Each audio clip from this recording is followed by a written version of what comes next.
স্বাগত নিয়মিত আয়োজন এখন প্রকাশের সঙ্গে আছে আমি তোফায়েল আহমদ। প্রস্তাবিত বাজেট নিয়ে ইতিমধ্যেই অনেক আলোচনা হয়েছে। অসংখ্য তথ্য এবং পরিসংখ্যানের বাইরেও বাজেট একটি রাজনৈতিক দলিলও বটে। তাই বাজেটের বিশ্লেষণ নানা দিক থেকেই হওয়া জরুরি।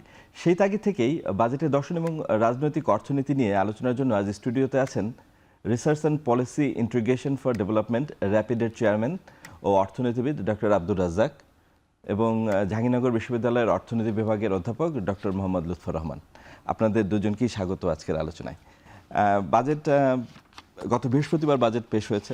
আমি যেটা বলছিলাম যে অনেক আলোচনা ইতিমধ্যে হয়েছে, হয়তো শেষ আলোচনাগুলো আবারও আসবে। এর বাইরেও কিছু ভিন্ন আঙ্গিকেও আমরা আলোচনা করতে চাই বাজেটের বিষয়। ঘাটতি বাজেটের দিয়ে শুরু করি, যে এটা নিয়ে অনেক আলোচনা হচ্ছে যে এবার অনেক বড় ঘাটতি বাজেট। উন্নয়নশীল দেশে এটা তো ব্যতিক্রম কিছু নয়, সেটা স্বাভাবিক। কিন্তু ঘাটতি বাজেট যেভাবে বাড়ছে এবং বৈদেশিক ঋণের চাপ যেভাবে জগদ্দল পাথরের মতো আমাদের উপর চেপে বসেছে, সেই অবস্থা থেকে প্রস্তাবিত বাজেট পেশ করা হয়েছে, সেখান থেকে আপনার অর্জনযোগ্য প্রত্যাশা কি? ডক্টর আব্দুর রাজ্জাক, যদি আপনি বলেন। আপনাকে ধন্যবাদ এবং আপনার স্টুডিওতে আসতে পেরে আনন্দিত। বাজেটের যে ঘাটতি বাজেটের কথা বলছেন, এইটা এখন একটা আমাদের চিরাচরিত উপায় হয়ে যাচ্ছে। ঘাটতি বাজেট আসলে খারাপ কিছু না। প্রশ্ন হচ্ছে যে ঘাটতিটা আমরা কিভাবে পূরণ করব। উন্নয়নশীল বিশ্বের অনেক দেশ তারা সব ঘাটতি বাজেট করে। ঘাটতি বাজেট কেন করা হয়? সরকার চেষ্টা করে অতিরিক্ত ব্যয় করে সে অর্থনীতির গতিটাকে বাড়াতে চায়। আর সরকারের তো অন্যান্য অবজেক্টিভ থাকে, স্বাস্থ্য, শিক্ষা, অবকাঠামো, এগুলোতে সরকারকেই খরচ করতে হবে, সো করে। এখন ঘাটতি বাজেট করতে যে আমাদের যেটা হচ্ছে এখন, এত বেশি আমরা ঋণের উপরে ঝুঁকছি, এটা আমাদের জন্য একটা বড় মাত্রার চ্যালেঞ্জ হয়ে যাচ্ছে। যেমন দেখেন, এই সরকারও কিন্তু তার বাজেট বক্তৃতায় বলেছে যে তাদের উদ্দেশ্য হচ্ছে ওই ঋণের বোঝা থেকে, ঋণের ফাঁদ থেকে বের হয়ে আসতে। কিন্তু এই বাজেটেও কিন্তু বড় মাত্রার তাদেরকে ঋণ নিতে হচ্ছে। ঋণের অসুবিধাটা কি? ঋণ মানে কি? সরকারের যেটুকু ঘাটতি সে ধার কর্য করবে। ধার কর্য সে করতে পারে তার আভ্যন্তরীণ উৎস থেকে, ব্যাংকিং ব্যবস্থা থেকে সরকার বলেছে বড় মাত্রার একটা লোন তারা করবে, আর বিদেশি ঋণ থেকে। তো প্রথমে একটা জেনারেল কথা বলি যে ঋণ নেওয়া মানে তো সুদ দিতে হবে। কারণ ঘাটতি বাজেট করে আমি যদি কোনো উন্নয়ন ব্যয় করতে চাই, তাহলে অর্থনীতিবিদরা বলবে যে প্রথমে উন্নয়ন বাজেটের যে খরচ, যত খরচ হওয়ার কথা ছিল তার থেকে কিন্তু বেশি খরচ করছে। জিনিসটা অনেকটা এরকম যে আমি আমার বাঁচানো সঞ্চয় থেকে যদি কোনো জিনিস করি, তাহলে আমার ওটার জন্য সুদ দিতে হবে না। কিন্তু সরকারও তো লোন নিচ্ছে, সে ওই লোন নিয়ে যদি বিনিয়োগ করে তাকে আবার ওইটার সুদ সহ ফেরত দিতে হবে। আমাদের সুদের হার এখন অত্যধিক। সামনের বছরে আমরা একটা প্রজেকশন করতে পারি, সামনের বছর সরকারকে যে সুদ দিতে হবে সেটা এনবিআর যে রাজস্ব আদায় করতে পারে রিয়েলিস্টিক্যালি, সেটার 25 থেকে 30 ভাগ কিন্তু খরচ হয়ে যাবে খালি সুদ দেওয়ার জন্য।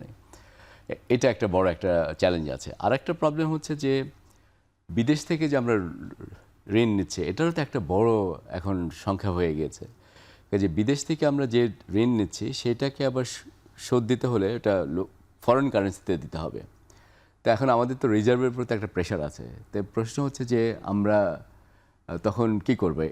এটা তো একটা বড় একটা ঝুঁকি তৈরি করছে। হ্যাঁ, সো বাজেটে ঋণ নেওয়া ভালো, ঘাটতি হয়তো সমস্যা নাই, কিন্তু এটা যদি উৎপাদনশীল খাতে ব্যবহার করার মাধ্যমে আমরা এমন ব্যবস্থা তৈরি করতে পারি যে সরকারের হাতে যথেষ্ট পরিমাণ রাজস্ব আসবে যেন সে পরে ঋণের বোঝা কমাতে পারে, তাহলে হয়তো ক্ষতি ছিল না। কিন্তু আমাদের সেই সমস্যা আছে। ধন্যবাদ ডক্টর রাজ্জাক। জনাব লুৎফর রহমান, আমাদের প্রতি 5 জনে প্রায় একজন এখন দারিদ্র্যসীমার নিচে বাস করছে। প্রায় 4 কোটি মানুষ দারিদ্র্যসীমার নিচে। পৃথিবীর খুব 4 কোটি জনসংখ্যা আছে এমন দেশের সংখ্যা হাতে গোনা। আমাদের 4 কোটি মানুষ আছে দারিদ্র্যসীমার নিচে। তো এই মানুষগুলোকে দারিদ্র্যসীমার উপরে আনতে বা তাদের অবস্থার বা মানসম্পন্ন জীবনযাপন নিশ্চয়তার জন্যে শিক্ষা এবং স্বাস্থ্য খাতে বরাদ্দ বাড়ানো হয়েছে। এটা দেখা যাচ্ছে যে জিডিপির 2% এবং স্বাস্থ্য খাতে জিডিপির 1%। কিন্তু এই বরাদ্দে অনেকেই উল্লসিত, আমরা গণমাধ্যমে দেখলাম যে শিক্ষা এবং স্বাস্থ্য খাতে বরাদ্দ বাড়ানো হয়েছে। কিন্তু এখানে উল্লাসের কি আছে, যেখানে আমাদের বিপুল সংখ্যক মানুষ এখনও দারিদ্র্যসীমার নিচে এবং তাদের আমরা উপরে আনতে পারছি না, বরঞ্চ মধ্যপ্রাচ্য যুদ্ধের কারণে আরও 12 লাখ বা ভবিষ্যতে আরও অনেক মানুষ দারিদ্র্যসীমার নিচে চলে যাবে। তো আপনি এই বিপুল সংখ্যক মানুষকে দারিদ্র্য বিমোচনের উপরে নিয়ে আসতে বাজেটে সুনির্দিষ্ট কোনো রূপরেখা দেখতে পেয়েছেন কিনা? প্রথমেই ধন্যবাদ আমাকে আমন্ত্রণ জানানোর জন্যে। আপনি যথার্থই বলেছেন যে আমাদের দেশে এই মুহূর্তে প্রায় 4 কোটি মানুষ দারিদ্র্য সীমার নিচে বাস করছে, এবং এটা কিন্তু আসলে যে কোনো সরকারের জন্যই কিন্তু কনসার্ন যে কিভাবে তাদেরকে দারিদ্র্য সীমা থেকে বের করে নিয়ে আসা যায়।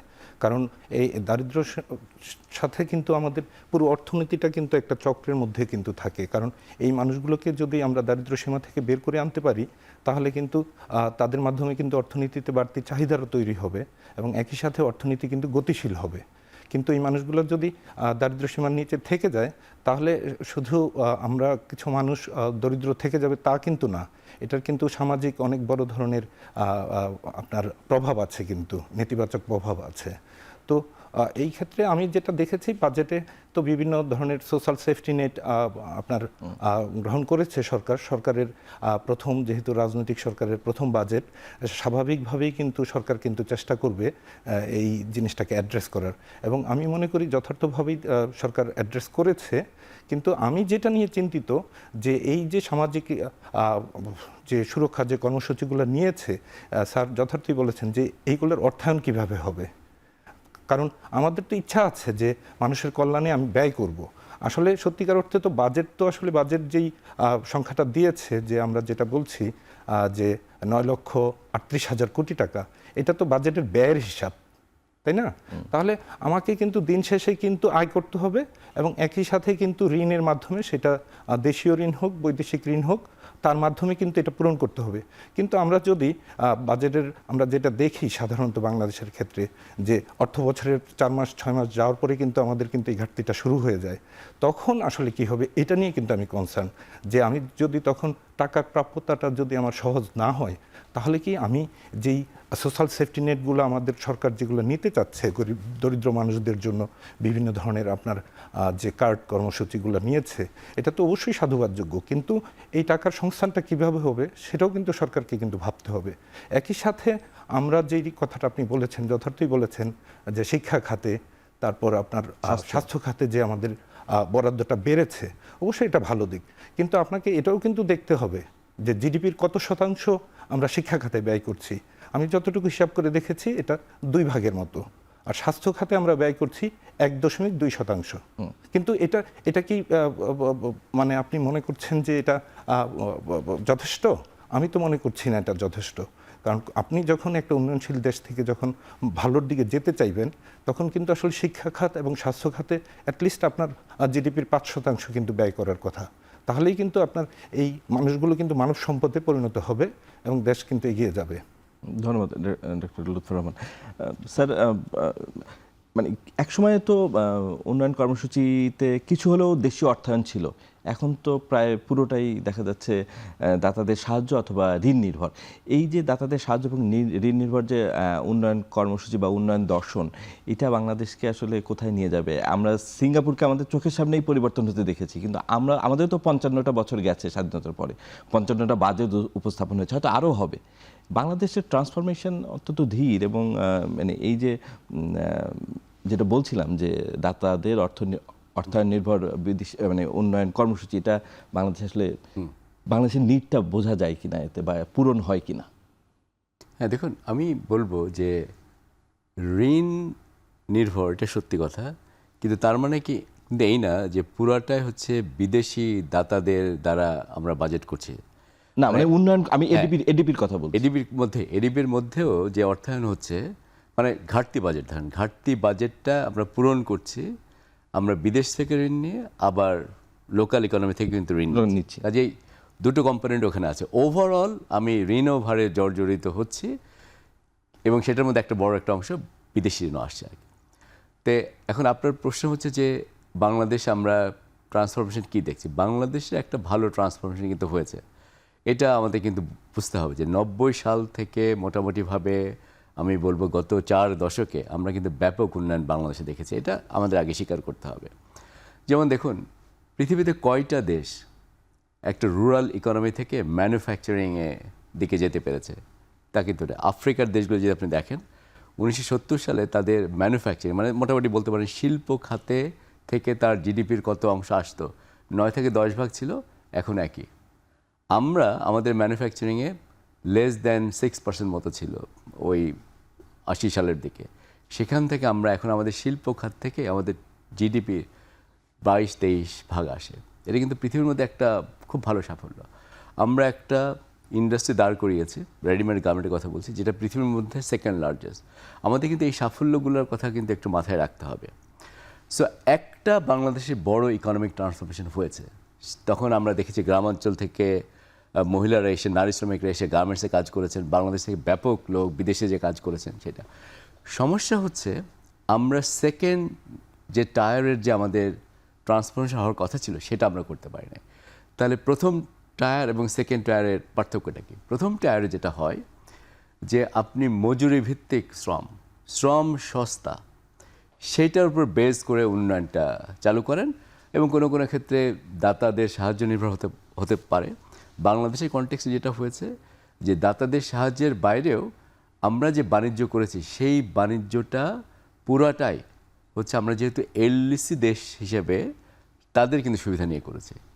আমাদের কিন্তু ট্রান্সফরমেশনের গল্পটা হচ্ছে এটা এরকম সস্তা শ্রম এবং বিদেশের মার্কেটে আমরা যেটা ধরছি সেটা হচ্ছে এলডিসি হিসাবে অতিরিক্ত সুবিধা পেয়েছি। সেকেন্ড ট্রান্সফরমেশন হওয়া উচিত ছিল যেটা সস্তা শ্রম না, সেটা শ্রমের মান, কোয়ালিটি, প্রোডাক্টিভিটি, পণ্যর গুণগত মান, এক্সপোর্ট ডাইভার্সিফিকেশন করা, সিম্পল প্রোডাক্টস থেকে মোর কমপ্লেক্স প্রোডাক্টসের দিকে যাওয়া, যেটা হচ্ছে ইকোনমিক ডেভেলপমেন্টের সবচেয়ে বড় ইন্ডিকেটর। আমরা ভেবেছিলাম বাংলাদেশে আমরা সেটা করতে পারবো। অনেস্টলি আমাদের অনেকের হতাশা হচ্ছে ওই জায়গাটা। ইভেন গার্মেন্টের মধ্যেও আমরা হচ্ছে যেগুলোতে লো ভ্যালু অ্যাডেড প্রোডাক্টস আমরা বলি, বেসিক আইটেমস এখন আমরা অনেক তৈরি করছি। হ্যাঁ, আমরা এখনও সুন্দর সুন্দর গার্মেন্টস আসলে পাঠাচ্ছি, এটা অনেকগুলো করি, স্যুট করি, আউটডোর কাপড় করা হচ্ছে, ভালো, কিন্তু এইটার পরিমাণ এখনও যথেষ্ট পরিমাণে কিন্তু না। সো আমি আপনাকে বলছি যে আমরা কিন্তু প্রোগ্রেস করেছি আমাদের অনেক, এখন আমরা ওই জায়গাটা আটকে গিয়েছি যে আমরা সেকেন্ড টায়ারের জন্য যে ট্রান্সফরমেশন দরকার সেটা করতে পারবো কিনা। এখন এটার সঙ্গে কোইন্সিডেন্টালি যেটা হয়েছে, স্পেশালি কোভিডের পর থেকে আমাদের পুরো উন্নয়নটাই মনে হচ্ছে বড় মাত্রা একটা চ্যালেঞ্জের সম্মুখীন হচ্ছে। কোভিড থেকে যে ক্রাইসিসটা শুরু হয়েছিল সেখান থেকে কিন্তু আমরা বেরোতে পারছি না। এই জায়গাটা হচ্ছে আমাদের মূল সমস্যাটা। আর এই যে ট্রান্সফরমেশনের সাথে, অর্থনৈতিক ট্রান্সফরমেশনের সাথে সুশাসন এবং স্বচ্ছতার যে বিষয়গুলো আসা দরকার ছিল সেটা বেশি এসছে না দুর্নীতির প্রতি ঝোঁকটা বেশি এসছে? আপনার কি মনে হয়? আমি এই কথাটা বলতে যাচ্ছিলাম, আপনি সুন্দর করে প্রশ্নটা করেছেন। বাংলাদেশে একটা, আমরা অনেক সময় আগে বলেছি যে বাংলাদেশে একটা প্যারাডক্সের মতো। বাংলাদেশের যে উন্নতি হয়েছে অনেক বলবে সুশাসনের অভাব থাকলে সেই উন্নতিটা হতো না, বিশেষ করে আর্থসামাজিক ক্ষেত্রে। আমাদের দেখেন লংজিভিটি বেড়েছে, আমাদের এখন অনেক বাচ্চা স্কুলে, হ্যাঁ অনেকেই স্কুল থেকে ঝরে পড়েছে, কোয়ালিটি অফ এডুকেশন নাই, সেই প্রশ্ন আপনি তুলতে পারেন, কিন্তু ওভারঅল আমাদের যে আর্থসামাজিক উন্নতি হয়েছে সেটা সুশাসন না থাকার পরে আমরা করতে পেরেছি। কিন্তু আমার মনে হয় সেই মাইলেজটা যেটা আমরা অর্জন করেছি নিয়ে নিয়েছি, সেটা শেষ হয়ে গেছে আর কি। আচ্ছা, এখন যদি আমরা ভবিষ্যতে উন্নতি করতে চাই, মনে হয় না যে সুশাসন না ভালো হলে আমরা করতে পারবো। আচ্ছা, ধন্যবাদ ডক্টর রাজ্জাক। জনাব লুৎফর রহমান, মানে বাংলাদেশের নতুন কর্মসংস্থান সৃষ্টি এবং বিপুল দারিদ্র্য বিমোচনের জন্য যে ডাইনামিক বা রোবাস্ট নীতি সহায়তা দরকার, মানে বাজেটে যে বরাদ্দ এর বাইরে আরও অসংখ্য নীতি দ্বারা দেশ পরিচালিত হয়। আপনার কি মনে হয় যে সরকার এই বাজেটের, এটি বলতে গেলে বাজেটের বাইরের আলোচনা, যে সম্পদ ধনীরা আরও ধনবান হচ্ছে এবং দারিদ্ররা আরও বেশি নিচের দিকে চলে যাচ্ছে, তো সরকার নীতি সহায়তা দিয়ে বাজেটের বরাদ্দর বাইরেও সেখানে কোনো প্রভাব রাখতে পারছে আইনের শাসন প্রতিষ্ঠা করে বা অন্য কোনোভাবে? জি, আপনি যথার্থই প্রশ্নটা করেছেন এবং এটাই কিন্তু আসলে আমাদের অর্থনীতিবিদদের এখন কনসার্ন।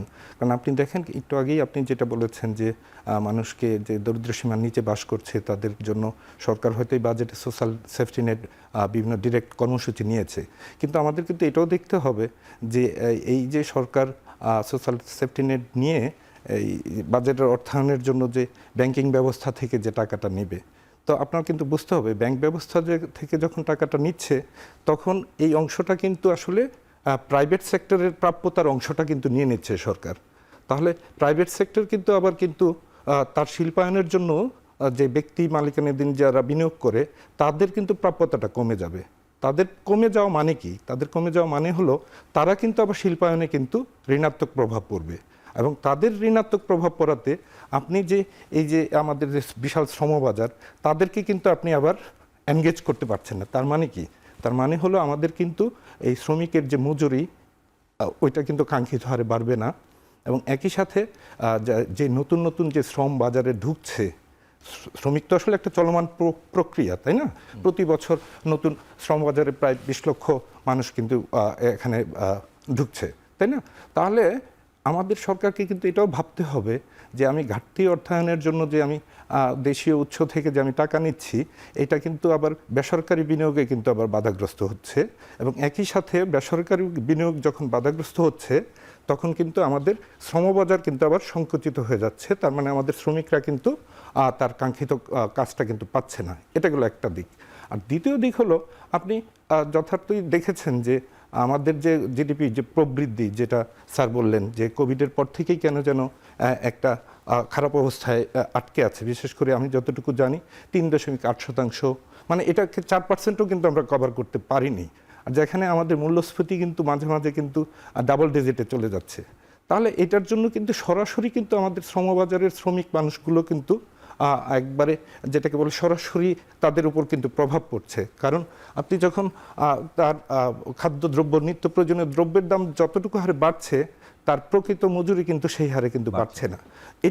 এটার প্রভাব কিন্তু অনেক বড় হবে আমি মনে করছি। কারণ কি, যখন সে তার প্রয়োজনীয় পুষ্টির খাবার সে কিনতে পারবে না, এবং তার পরিবারের সদস্যরা যখন ওই পুষ্টিটা নিতে পারবে না, ভবিষ্যতে কিন্তু আমাদের একটা বড় ধরনের অশনি সংকেত হতে পারে যে আমাদের যে ভবিষ্যৎ শ্রমবাজারে যে শ্রমিকরা আসবে, তারা কি পর্যাপ্ত কোয়ালিটি নিয়ে কি বাজারে ঢুকতে পারবে? তাদের সেই মেধাটা কি থাকবে? এটা কিন্তু আমাদের এখন ভাবা দরকার যে আমাদের যে দরিদ্র যে মানুষগুলো উঠে আসছে, যারা কাজ করবে, তাদের সেই প্রয়োজনীয় দক্ষতা অর্জনের যোগ্যতাটা কি তাদের থাকবে কিনা। আমি তো এটা নিয়ে খুবই কনসার্ন এখন। কারণ আপনি পার্শ্ববর্তী দেশগুলো দেখেন, বিশেষ করে আমাদের দক্ষিণ পূর্ব এশিয়া বা আমাদের পাশের দেশ, তারা যখন বিভিন্ন রপ্তানি পণ্য যেই রপ্তানি করছে, তাদের যে কোয়ালিটি, শ্রমিকের যে কোয়ালিটি, সেই কোয়ালিটিটাকে আমরা দিতে পারছি। এবং আমি তো মনে করি বর্তমান সরকারের উচিত হবে এখনই আমাদের, স্যার যেটা বলেছেন যে আমাদের শুধু গার্মেন্টসের মধ্যেই তো থাকলে হবে না, আমাদের কিন্তু হাই ভ্যালুড এক্সপোর্ট কিন্তু যেতে হবে, এবং আমাদের শ্রমিকের কিন্তু দক্ষতা কিন্তু বাড়াতে হবে। তো আমি মনে করছি সরকারকে এই দিকটাতে খুব নজর দেওয়া উচিত এখন। সরকার বলছে যে তাদের এই বাজেটে নতুন কর্মসংস্থান বা মানে দক্ষ জনবল তৈরিতে সহায়ক হবে। তো সেই বিষয়ে আমরা পরে মানে বিরতির পরে আবার আলোচনা করব যে কিভাবে দক্ষ জনবল সরকার তৈরি করবে। আমাদের একটা বিরতি নেওয়ার সময় আছে। দর্শক, আমরা বিরতিতে যাচ্ছি, ফিরে আসছি একটু পরে।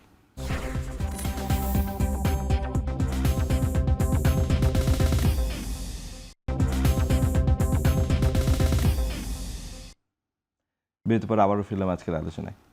জনাব রাজাক, সম্প্রতি আমরা দেখলাম যে বাংলাদেশের মাথাপিছু আয়ের একটি হিসাব বেরিয়েছে, $3020। এটা ভারতকেও ছাড়িয়ে গেছে। আপনার কাছে কি মনে হয় যে এই তথ্যের ভিতরেই আমাদের যে বিপুল মানে আয়, মানে এই যে $3020 মাথাপিছু আয়, তাতে এই 18 কোটি বা 20 কোটি মানুষের অর্থনৈতিক অবস্থা কি মানে বোঝা যায় কিনা, বা এখান থেকে এই ফিগার ভিতরে তো প্রচণ্ড যে আয় বৈষম্য আছে দেশে এবং সম্পদ বন্টনের যে বৈষম্য, সেটা তো এই ফিগারটাই স্পষ্ট করে দিচ্ছে। আপনি কি মনে করেন? হ্যাঁ, প্রথমে $3020 মাথাপিছু আয়, এবং আমরা একটা নর্মাল একটা প্রবণতা অনেক সময় থাকে যেখানে এখন যেটা বলতে 4 কোটিরও বেশি মানুষ দারিদ্র্যসীমার নিচে বাস করছে, সেখানে $3020। হ্যাঁ, কিন্তু আরেকটা জিনিস হচ্ছে যে অনেক সময় যে টেন্ডেন্সি থাকে যে আমরা ইন্ডিয়ার সাথে কম্পেয়ার করি, কিন্তু এটা মনে রাখতে হবে যে ইন্ডিয়ার জনসংখ্যা কিন্তু আমাদের থেকে অনেক বেশি। পৃথিবীতে আপনি দেখেন ছোট দেশগুলোর একটা প্রবণতা থাকে হায়ার পার ক্যাপিটা ইনকাম হওয়ার। সিঙ্গাপুর আছে, লুক্সেমবার্গ আছে, এগুলা পৃথিবীর অন্য অনেক দেশের থেকে তাদের মাথাপিছু অনেক বেশি। আচ্ছা, এখন ইস্যুটা হচ্ছে যে হ্যাঁ, 3020 এটা গড়। এই গড়ের মধ্যে অল্প কয়েকজন লোকই কিন্তু এই গড়টাকে উপরের দিকে নিয়ে গেছে। আমি বলতে চাই বাংলাদেশের অর্থনীতিতে বৈষম্য একটা প্রকট আকারে কিন্তু ধারণ করেছে। আমি বলবো যে আমাদের যত অর্থনৈতিক অর্জন আছে, আমি যখন বৈষম্যের দিকে তাকাই, আমার কাছে মনে হয় যে এইটা আমাদের সব অর্জনকে ম্লান করে দিচ্ছে, এবং ওটা আরও ব্যাপকভাবে বাড়ছে। আমি আপনাকে একটা উদাহরণ দিয়ে বলি, যদি আপনি দেখেন যে কারা ট্যাক্স দিচ্ছে, ট্যাক্স পেয়ার, এই ট্যাক্স পেয়ারদের তো মোটামুটি একটা ওয়েলথ স্টেটমেন্ট থাকে। ওনারা সবাই হয়তো, অনেকে হয়তো কম করে দেখায়, বা আমাদের যে সিস্টেম আমরা তো প্রপার ভ্যালুয়েশন তো দেখায় না, প্রপার ভ্যালুয়েশন না দেখায় আমরা সাবমিট করি। কিন্তু যে এস্টিমেটগুলো আমাদের হাতে আছে, যারা ট্যাক্স রিটার্ন সাবমিট করেন তাদের মধ্যে তাদের 1%-এর হাতে বাংলাদেশে 23% ওয়েলথ, আমি অ্যাসেটের কথা বলছি। আচ্ছা আচ্ছা, তো এইটা হচ্ছে যারা রিটার্ন সাবমিট করেন। তো আমরা র্যাপিড থেকে, আমাদের গবেষণা সেন্টার থেকে আমরা যেটা করার চেষ্টা করেছি, আমরা বিবিএসের হাউস হোল্ড ডেটাটা ব্যবহার করেছি, যেখানে সব শ্রেণীর খানা আছে, এবং সেই তথ্যপত্র ব্যবহার করে আমরা যখন হিসাব করি তখন আমরা দেখি যে 1% হাউস হোল্ডের হাতে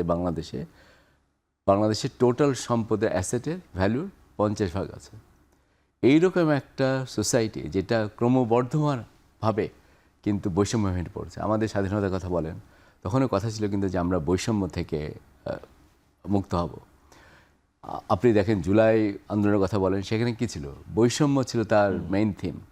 সেই দিক থেকে আমি দেখলে বলবো যে এইবার একটু বাজেটে ফিরে আসি। এই বাজেটে যে জায়গাটা আমার একটু বেশি ঘাটতি মনে হয়েছে সেটা হচ্ছে যে বৈষম্যর ব্যাপারে, বৈষম্যটা কীভাবে কমানো যায় সেটা আমরা কোনো একটা দিক নির্দেশনা পেলাম না। কিন্তু উপায় কিন্তু আপনার আছে। সম্পদ যখন কুক্ষিগত হয় তখন একটা উপায় হতে পারে যে এই সম্পদ যারা অর্জন করছেন তারা যেন সঠিকভাবে করটা দেন সেটা। আবার একটা জিনিস দেখেন, মনে করেন কেউ যদি সম্পদ আহরণ করে, এই সম্পদ যখন সে তার উত্তরাধিকারীদের কাছে ট্রান্সফার করে দিচ্ছে, এটা কিন্তু তার উত্তরাধিকারের জন্য আনআর্ন ইনকাম, জাস্ট সে পাচ্ছে উত্তরাধিকার। কাজে রাষ্ট্রের সেখানে দায়িত্ব আছে যে তাকে ট্যাক্স করে এইটা সবার সঙ্গে ডিস্ট্রিবিউট করা। এটা কিন্তু বাংলাদেশে আমরা করি না। আমার ধারণা ছিল, আমি খুব খুশি হতাম যদি বাজেটে থাকতো যে আমরা নেক্সট হয়তো 2 বা 3 বছরের মধ্যে একটা ইনহেরিটেন্স ট্যাক্সের মধ্যে কোনো একটা সিস্টেম চালু করব।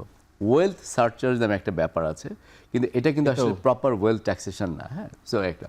এখন আমি আপনাকে আরেকটা জিনিস বলি, প্রবলেম দেখেন কি প্রবলেম হচ্ছে। আমরা তো শুনছি না, অটোমেশন হচ্ছে, টেকনোলজি আসছে, ভালো টেকনোলজি, যার ফলে প্রোডাকশন বাড়ছে। এতে হচ্ছে কি শ্রমিকদের পার্টিসিপেশন কিন্তু কমে যাচ্ছে না। গার্মেন্টসের কথা চিন্তা করেন, 2010 সালে তখন আমরা $10-12 বিলিয়ন গার্মেন্ট রপ্তানি করতাম। আমাদের কিন্তু এমপ্লয়মেন্ট ছিল ওই 35-36 লাখ লোক। এখন আমরা 45 থেকে 50 বিলিয়ন ডলার গার্মেন্টস রপ্তানি করি। মানে রপ্তানি বেড়েছে আমার 4 গুণ, এমপ্লয়মেন্ট বেড়েছে। এমপ্লয়মেন্ট কিন্তু একদম একই জায়গায় আছে। তার কেন? কারণ হচ্ছে টেকনোলজি ব্যবহার করছে মানুষ, অটোমেশন ব্যবহার করছে, কাজে আমি এনাফ কর্মসংস্থান করতে পারছি না। এখন প্রশ্ন হচ্ছে, যদি আমার সম্পদের ওইরকম বন্টনে বড় মাত্রায় যদি বৈষম্য থাকে, আমি যদি মানুষকে এমপ্লয়মেন্ট দিতে না পারি, তাহলে কী হবে? তাহলে তো এই বৈষম্য আরও বাড়বে। তাহলে এই বৈষম্য দূর করবেন কীভাবে? এই বৈষম্য দূর করার একটা উপায় হচ্ছে, যারা সম্পদ হাতে যাচ্ছে তাদেরকে আপনার অবশ্যই বেশি রেটে ট্যাক্স করতে হবে, এবং তারপরে সরকার উচিত হবে এটা অন্যান্য প্রোডাক্টিভ সেক্টরে ব্যবহার করা, যার মাধ্যমে সমাজে অন্যরা সুবিধাটা পেতে পারবে। এইটা হচ্ছে একটা মিসিং লিঙ্ক, কিন্তু সেটা অনুপস্থিত বাজেটে। এটা এখন পর্যন্ত বাংলাদেশে খুব ভালো করে চিন্তা করা হয় নাই। ধন্যবাদ ডক্টর রাজাক। আমি স্যারের সাথে একটু অ্যাড করতে চাই। আসলে আমাদের বাজেটের অংশটা দেখলেই কিন্তু বোঝা যাবে স্যার যে সঠিক জায়গায় মানে আপনার আইডেন্টিফাই করেছেন। কারণ আপনি দেখেন আমাদের যে এনবিআর এর যে আয়, এই আয়ের কিন্তু বেশিরভাগ অংশ কিন্তু পরোক্ষ কর থেকে আসছে, যেটাকে আমরা ভ্যাট বলি। তাহলে এই ভ্যাটের বৈশিষ্ট্যটা কি? ভ্যাটের বৈশিষ্ট্য হলো সমাজে ভ্যাট কিন্তু ধনী গরিব কিন্তু বাজ বিচার করবে না। আপনি যখনই একটা নিত্য প্রয়োজনীয় দ্রব্যাদি আপনি কিনবেন, আপনি কিন্তু সবার কাছ থেকে সমান ট্রিটমেন্ট কিন্তু করছেন। তার মানে আসলে গরিবের কাছ থেকেও কিন্তু আপনি সমান হারে কিন্তু টাকা নিচ্ছেন। কিন্তু একটা ভালো যদি রাষ্ট্র হয়, সামাজিক রাষ্ট্র যদি হয়, তাহলে তো এরকম হওয়ার কথা না।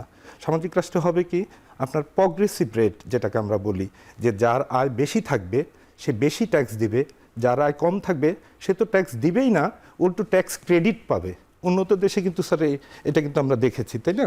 যে যারা দরিদ্র মানুষ তারা যখন ট্যাক্স সাবমিট করে, উল্টো রাষ্ট্র থেকে কিন্তু তারা ভর্তুকি পায়, ট্যাক্স ভর্তুকি। তো আমাদের দেশে কিন্তু এখনো কিন্তু আমরা এই ধরনের কোনো কিছু কিন্তু শুরু করিনি। তো আমার মনে হয় এটাও কিন্তু সরকার ভাবতে পারে। ধন্যবাদ।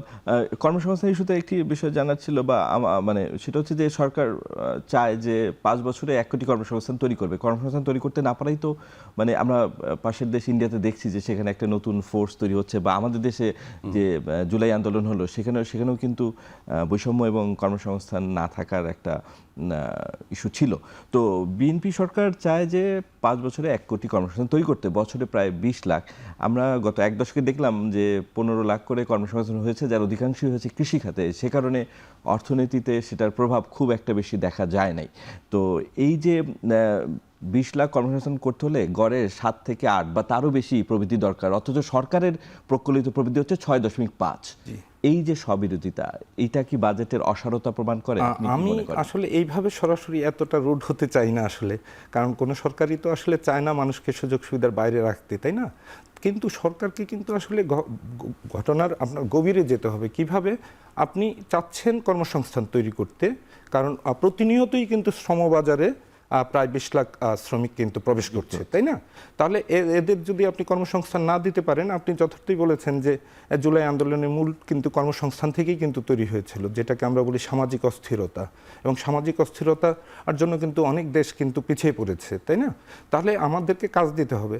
তো আপনি নিজেই যদি একটু অনুধাবন করেন যে আমাদের যারা শিল্পে বিনিয়োগকারী যারা থাকবে, তাদেরকে কি আমরা পর্যাপ্ত সুযোগ সুবিধা দিতে পারছি? আপনি আপনার হাতে যদি ইনভেস্টমেন্টের টাকাও থাকে, আপনি কি কনফার্ম যে আপনি ২৪ ঘন্টা বিদ্যুৎ পাবেন, ২৪ ঘন্টা আপনি গ্যাস পাবেন, অথবা আপনি বন্দরের সুবিধাটা পাবেন? আপনি যখন রপ্তানি করবেন, আপনাকে তো প্রতিযোগিতা করতে হবে দক্ষিণ পূর্ব এশিয়ার দেশগুলোর সাথে। তাহলে আপনি সেই প্রতিযোগিতামূলক দামে আপনি পাশ্চাত্য বিশ্বে আপনি আপনার দ্রব্যাদি রপ্তানি করবেন। কিন্তু আপনি এই দেশগুলা, যে আমাদের প্রতিযোগী দেশগুলা, তারা যে সুবিধাটা পাচ্ছে সরকারের কাছ থেকে, নীতিগত সহায়তা থেকে শুরু করে অবকাঠামো যে সুবিধাটা পাচ্ছে, আমরা আমাদের সরকারকে প্রস্তুত এই সুবিধাগুলো দেওয়ার জন্যে? তাহলে সরকারকে কিন্তু শুধু আপনি খাতা কলমে বললেন যে আমি কর্মসংস্থান তৈরি করব, এই অবস্থায় না থেকে সত্যিকারই কিন্তু সুযোগ সুবিধা দিতে হবে। প্রায়োরিটি বেসিসে আপনাকে কিন্তু যারা শিল্পায়নে আসবে তাদেরকে আপনার বিদ্যুতের লাইন দিতে হবে, গ্যাসের লাইন দিতে হবে। একই সাথে আপনার এই যে মহাসড়কের যে অব্যবস্থাপনাগুলো আছে, আপনার ফ্যাক্টরি থেকে যে আপনি রপ্তানিতে চট্টগ্রাম বন্দরে যে জিনিসপত্র নিয়ে যাবেন, এই সময়টাও তো আপনার কমাতে হবে, কারণ সব কিছু মিলিয়েই কিন্তু আপনার শিল্পায়ন। আর যখন শিল্পায়ন হবে, অটোমেটিক কিন্তু শ্রমিকের চাহিদা তৈরি হবে। আমাদের কিন্তু শ্রমবাজারের কর্মসংস্থানটা আলটিমেটলি কিন্তু এমনিতে অ্যাবজর্ব করতে পারবে। কিন্তু এই সুবিধাগুলো যদি আপনি না দেন, এই ধরনের জনসংখ্যা তো বাড়বেই, আর সামাজিক অস্থিরতাও কিন্তু বাড়বে। ধন্যবাদ ডক্টর লুৎফর। জনাব রাজাক, শিক্ষা স্বাস্থ্যের ব্যাপারে আরেকবার একটু আসি। শিক্ষা স্বাস্থ্যে বরাদ্দ হয়েছে বেশি, ঠিক আছে, কিন্তু প্রতিনিয়ত এই মধ্যবিত্ত বা নিম্ন মধ্যবিত্ত মানসম্মত শিক্ষা এবং মানসম্মত স্বাস্থ্যের জন্য প্রতি মাসে যে পরিমাণ অতিরিক্ত ব্যয় করে, কেননা আমরা তো বেশিরভাগ দেখা যাচ্ছে যে প্রাইভেট প্র্যাকটিশনার বা ডাক্তারের কাছে যাচ্ছে বা সেখানে টেস্ট করতে হচ্ছে, এবং স্বাস্থ্যের খরচ মানুষকে দিন দিন মানে আরও দারিদ্র করে দিচ্ছে, আরও ইয়ে করে দিচ্ছে, অর্থনৈতিকভাবে দুর্বল করে দিচ্ছে। একইভাবে শিক্ষা, মানসম্মত শিক্ষার জন্য কত স্কুল তৈরি হচ্ছে যেগুলো সরকারের বেসরকারি অর্থায়নে চলছে। তো এই যে মানসম্মত শিক্ষা এবং মানসম্মত স্বাস্থ্য, এই যে বাড়তি অর্থ বরাদ্দ হলো, এগুলো তো বেসিক্যালি আমরা দেখলাম যে বেতন ভাতা এবং অন্যান্য অনুন্নয় ব্যয়ই যাবে। মধ্যবিত্তের কি আসলে এই যে মানসম্মত শিক্ষা এবং মানসম্মত স্বাস্থ্যের জন্য তাদের যে বঞ্চনা, এইটা এই বাজেট কি পূরণ করতে পারবে? ভালো প্রশ্ন, এবং আমি বলবো এটা শুধু মধ্যবিত্তের সঙ্গে সম্পর্কযুক্ত, সব মানুষের সম্পর্কযুক্ত। বাজেট বাড়ছে কিন্তু কোয়ালিটি অফ পাবলিক স্পেন্ডিং বলতে আমরা যেটা বুঝি, এটা পার্টলি আসে অ্যাকাউন্টেবিলিটি থেকে, এবং হচ্ছে আপনার প্রজেক্টগুলোকে আমি কীভাবে ইমপ্লিমেন্ট করছি। কিন্তু দেখুন, এই যখন আপনি বলেন যে স্বাস্থ্য এবং শিক্ষা খাতে যে ব্যয়, আর একটু আগে আমরা আলোচনা করছিলাম কর্মসংস্থান, এগুলোর মধ্যে কিন্তু আমাদের যোগসূত্র খুঁজতে হবে। একটা সময় ছিল যে মনে করা হতো যে সবচেয়ে বেশি কর্মসংস্থান তৈরি করা যাবে শিল্পায়নের মাধ্যমে। পৃথিবী কিন্তু এখন সেখান থেকে বাইরে চলে যাচ্ছে। অনেক দেশ যারা ম্যানুফ্যাকচারিংয়ে ঢুকতে পারে নাই, তাদের জন্য ম্যানুফ্যাকচারিং হচ্ছে একটা মিসড ট্রেন। এই ট্রেন তারা কোনো সময় ধরতে পারবে কি না, কারণটা হচ্ছে কি, কারণ একটা বড় কারণ হচ্ছে যে চায়না এবং ইন্ডিয়া এরা এত বড় পাওয়ার হাউস হয়ে গিয়েছে, এবং এরা এত পরিমাণের প্রোডাকশন করতে পারে বা করবে আরও ভবিষ্যতে, যে অন্যদের পক্ষে ম্যানুফ্যাকচারিংয়ে কম্পিট করে টিকে থাকাটা উইল বি ভেরি ডিফিকাল্ট। হ্যাঁ, এটা পৃথিবীর ট্রেন্ড। তারপরে আমি একটু আগে বলেছি টেকনোলজি প্রোগ্রেস হচ্ছে, কাজে অল্প লোক দিয়ে আপনি অনেক বেশি তৈরি করতে পারবেন। তাহলে দেখেন দুটো জায়গায় আছে যেখানে বিনিয়োগ করে আপনি কিন্তু অনেক কর্মসংস্থান তৈরি করার কথা। স্বাস্থ্য খাত আমরা তো বলি যে আউট অফ পকেট যে আমাদের এক্সপেন্ডিচার, মানুষ তার পকেট থেকে যে খরচ করছে আর রাষ্ট্র থেকে যেটা সুবিধা, এটার মধ্যে আকাশ পাতাল তফাৎ। বাংলাদেশ হচ্ছে পৃথিবীর মধ্যে রেকর্ড পরিমাণ আউট অফ পকেট খরচ করে, নিজেদের পয়সা দিয়ে নিজেরা চিকিৎসা করে, পৃথিবীর কোনো দেশে এত খরচ করে না। শুধু স্বাস্থ্য না, অন্যান্য খাতেও করে। হ্যাঁ, কিন্তু দেখেন স্বাস্থ্যতে যদি আমরা বিনিয়োগ করি, এইটা যদি আমরা ভালো বিনিয়োগ হয়, তাহলে কিন্তু এখান থেকে মানুষ অনেক বেশি উপকৃত হবে, অনেক লোকের আপনি এমপ্লয়মেন্ট দিতে পারেন। এটার সঙ্গে যে কেয়ার ইকোনমি, আমরা যদি আরও কেয়ার ইকোনমি তৈরি করতে পারি, বয়স্ক লোকের সংখ্যা বাড়ছে, সারা পৃথিবীতে বয়স্ক লোকের সংখ্যা বাড়ছে, আমাদের এখানে ভালো কেয়ার ইকোনমি ওয়ার্কার্স তৈরি করলে আমরা কিন্তু বিদেশেও তাদেরকে রপ্তানি করতে পারি। বাংলাদেশে এইটা আমি বাজেটে এই দর্শনটা থাকলে ভালো হতো যে আমি যে 1 কোটি চাকরি তৈরি করব কিভাবে। ধরেন এখন আমরা বছরে 6-7 লোক বিদেশে পাঠাচ্ছি, হয়তো বেশি হলে 8 লাখ বলতে পারেন, আর বাকিটা আপনি বলছেন এগ্রিকালচারে। এখানেও বাংলাদেশে কিন্তু একটা উল্টা রাস্তায় হাঁটার একটা প্রবণতা তৈরি হয়েছে। ইতিহাস বলে, উন্নয়নের ইতিহাস বলবে যে যখন উন্নয়ন শুরু হয় আস্তে আস্তে এগ্রিকালচার থেকে লোক বের হয়ে আসবে, এসে সে অন্য সেক্টর, ইন্ডাস্ট্রি বা মডার্ন সার্ভিসেস সেক্টরে কাজ করে শুরু করবে। আমরা এখন দেখছি বাংলাদেশ, এটা হয়েছে আমাদের একসময় এগ্রিকালচারে 60%-এর উপরে লোক কাজ করতো, এটা আমরা কমিয়ে নিয়ে এসেছিলাম। গত 3-4 বছর আমরা আবার দেখছি যে এগ্রিকালচারে আবার লোক এখন বেশি। কারণ কি, এগ্রিকালচারে আনপেইড ফ্যামিলি ফার্মে যারা কাজ করছে, আমাদের গণনায় আমরা তাদেরকে ধরছি তারা এগ্রিকালচার ওয়ার্কার্স। তারপরে ইতিহাসে উন্নয়নের যে শিক্ষা ছিল যে যত বেশি উন্নয়ন হবে এগ্রিকালচার থেকে আমি লোক বের করে নিয়ে আসবো, ইনফর্মাল সেক্টর থেকে লোক বের হয়ে তারা ফর্মাল সেক্টরে আসবে। এটা ভিয়েতনাম করতে পেরেছে, ইস্ট এশিয়ান সবগুলো দেশ করতে পেরেছে, আমরা কিন্তু এখন এটা করতে পারি না। কাজে আমি বলবো যে এমপ্লয়মেন্টটাকে অত্যন্ত গুরুত্ব দিয়ে চিন্তা করা দরকার। সরকার যদি মনে করে যে স্বাস্থ্য খাতে আমি অতিরিক্ত ব্যয় করব, দুটো ব্যাপার হতে পারে, এমপ্লয়মেন্ট জেনারেট করতে পারবো, ভবিষ্যতে আগামী দিনের যে মানব সম্পদ সেটা আমরা কিন্তু ভালো তৈরি করতে পারবো।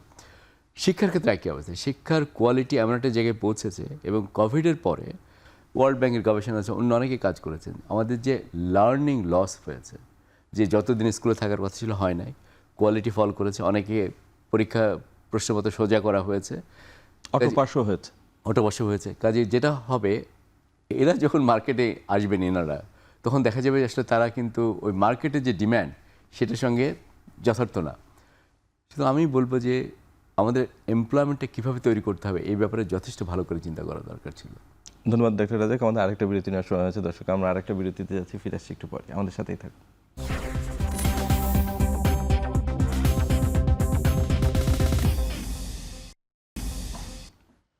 বিরতির পর আবারও ফিরলাম আজকের আলোচনায়। জনাব লুৎফর রহমান, আপনার কাছে একটি জিজ্ঞাসা। আমাদের প্রোগ্রাম শেষের দিকে সামাজিক নিরাপত্তার কথা আমরা সবাই বলছি, মানে এটার প্রশংসাই আমি বেশি শুনেছি। তো এটা তো একটা দিক অবশ্যই। আমরা যদি একটু ক্রিটিক্যাল ওয়েতে দেখি, সামাজিক নিরাপত্তায় যে খরচ দেওয়া হয়েছে, মানে সরাসরি নগদ সহায়তা যেগুলো যাবে, 2,500 টাকা করে নারীরা পাবে, এইভাবে নগদ সহায়তা দিলে অর্থনীতি কি, মানে অর্থনৈতিক কর্মকাণ্ড কি বাড়ে, অর্থনীতি গতিশীল হয়? যেখানে সামাজিক নিরাপত্তা বাড়ানোর কথা যখন আসছে, যেখানে আমাদের আইন শৃঙ্খলা পরিস্থিতি খারাপ, স্বাভাবিক মৃত্যুর গ্যারান্টি নেই, আইনের শাসন অনেক সময় কম্প্রোমাইজড, বা আইনের শাসন পেলেও দেখা যাচ্ছে সেটি মানে তার সামাজিক অবস্থার সাথে সম্পর্কিত, এরকম নানান ইস্যু আছে। এরপরও মানে এই যে সামাজিক নিরাপত্তা সরকার বাড়াতে চাচ্ছে, বিভিন্ন ধরনের ভাতা আছে, শুধু তো নারী না, শুধু কৃষক কার্ড বা ফ্যামিলি কার্ড না, প্রতিবন্ধীদের আছে, তারপরে এরকম আরও কয়েকটা ভাতা আছে। তো এগুলো কল্যাণ রাষ্ট্রের ধারণা তো ভালোই, এগুলো তো সবাই, এর তেমন কোনো সমালোচনা ওইভাবে আমরা দেখি না, কিন্তু এইভাবে সরাসরি নগদ সহায়তা অর্থনীতি আসলে কতটা গতি তৈরি করে, রেদার অন্য কোনো সুযোগ আছে কিনা এই টাকার আরো ভালো কোনো এক্সপেন্ডিচার? আমি আসলে এটাকে একটু ভিন্নভাবে দেখতে চাই।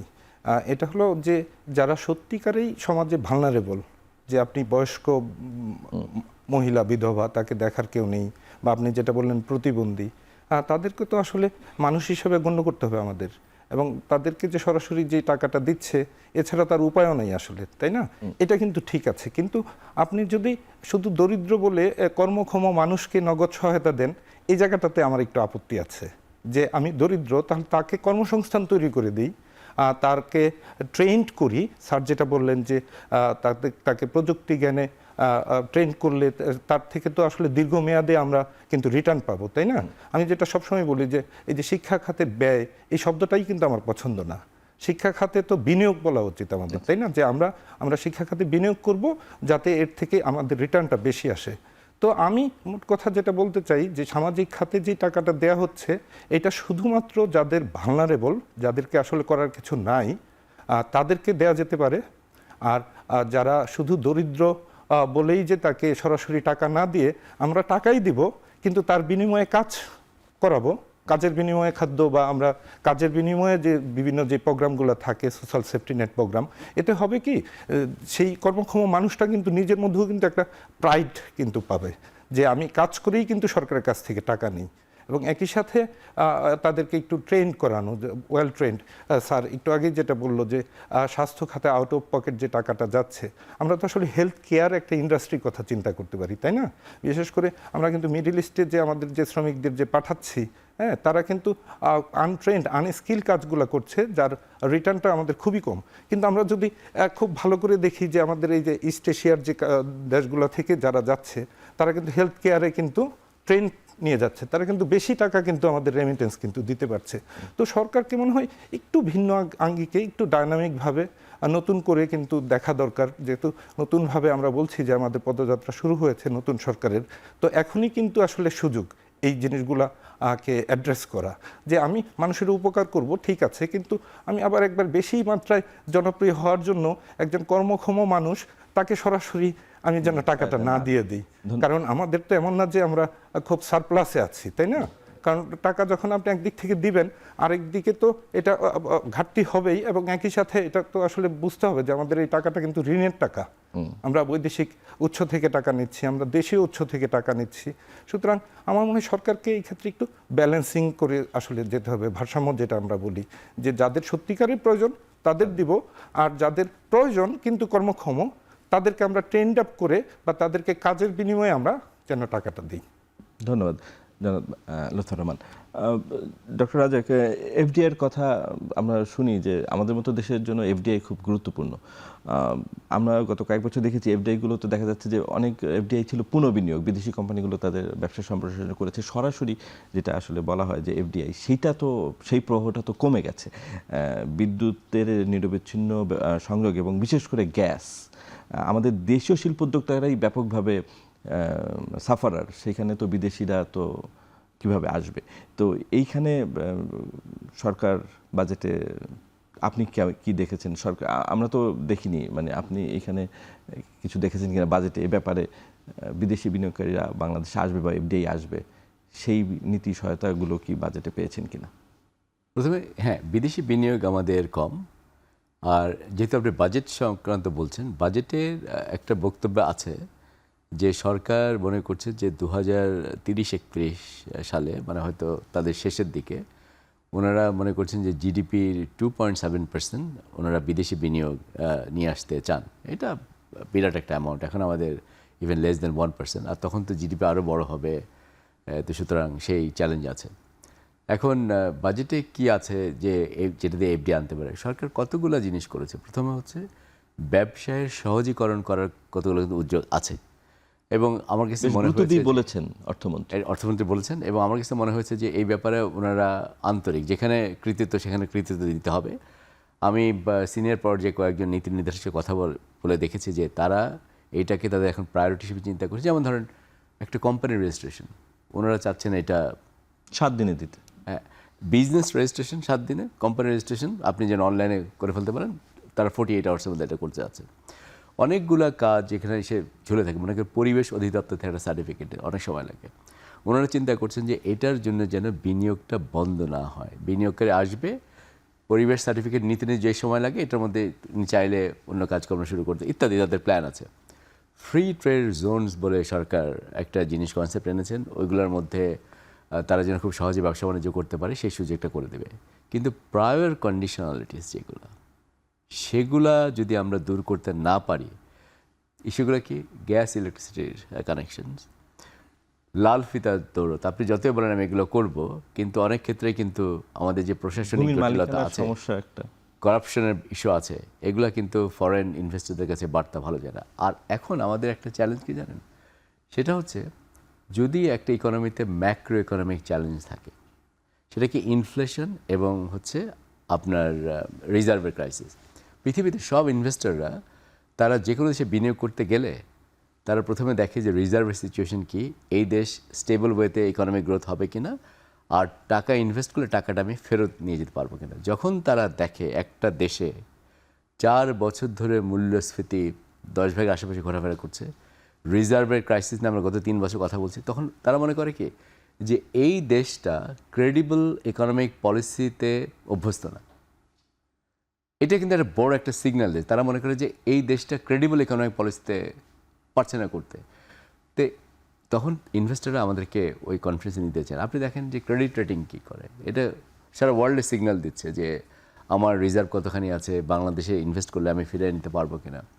আমার কাছে যে এগুলোকে আর একটু ভালো করে চিন্তা করা উচিত ছিল। অর্থমন্ত্রী অনেকগুলো সুযোগ দিয়েছেন ব্যবসায় সহজীকরণ, আমি যেগুলো বলেছি এটা খুব ভালো আইডিয়া, কিন্তু ফান্ডামেন্টালসগুলোতে কী করতে হবে। তারপরে দক্ষ শ্রমিকের কথাও আছে, তারা কিন্তু এটাও খেয়াল করেন যে আমাদের দেশে দক্ষ শ্রমিক আছে কিনা। এর আগে আমরা জানি স্যামসাং বা অন্যান্যরা এসেছিলেন, তারা অনেক পরিমাণে দক্ষ শ্রমিক নিতে চেয়েছেন, পান না, সেটা তাদেরকে ডিসকারেজ করেছে আর কি। তবে ইনভেস্টরদের ক্ষেত্রে আমি বলবো যে একটা দুটা যদি বড় ইনভেস্টর নিয়ে এসে আমরা যদি তাদেরকে দেখাতে পারি যে তাদের সাকসেস কেসটা, তাহলে কিন্তু আমরা বাংলাদেশ একটা ভালো জায়গায় কিন্তু যেতে পারবো। আমি একটু আশার বাণী দিয়ে শেষ করতে চাই। আমি শুনেছি যে ধরেন মিরের সরায়ে যে প্রজেক্টগুলো করা হয়েছে, আমি আজকে একজন ওয়ার্ল্ড ব্যাংকের এক্সপার্টের সাথে কথা বলছিলাম, ওনারা বলছে ওখানে 30-40টা ফার্ম অলরেডি অপারেট করছে। মানে সবাই কি কোরিয়ান ইপিজেডে না, মানে আমাদের যে স্পেশাল ইকোনমিক জোন আছে সেখানে? স্পেশাল ইকোনমিক জোন উনি হয়তো মিন করেছেন, বাট কোরিয়ানটা ওনারা তো করছেনই। এবং আরও 30-40টা মানে তারা কনস্ট্রাকশন শুরু করেছে, প্রোডাকশন করতে চায়, কিছু পাইপলাইন আছে। এটা একটা সুবর্ণ একটা সুযোগ। অ্যাটলিস্ট এইগুলোতে যদি আমরা প্রোগ্রেস দেখাতে পারি, ভবিষ্যতে আমরা হয়তো আরও অনেক বিনিয়োগ আনতে পারবো। ধন্যবাদ ডক্টর আব্দুর রাজ্জাক এবং ডক্টর লুৎফর রহমান আমাদের এই আলোচনায় যোগ দেওয়ার জন্য। আমাদের আলোচনার সময় শেষ হয়ে গেছে, আবারও দেখা হবে। দর্শক, আজ এখানেই শেষ করছি, আবারও দেখা হবে সমসাময়িক ইস্যুতে। ভালো থাকবেন, শুভরাত্রি।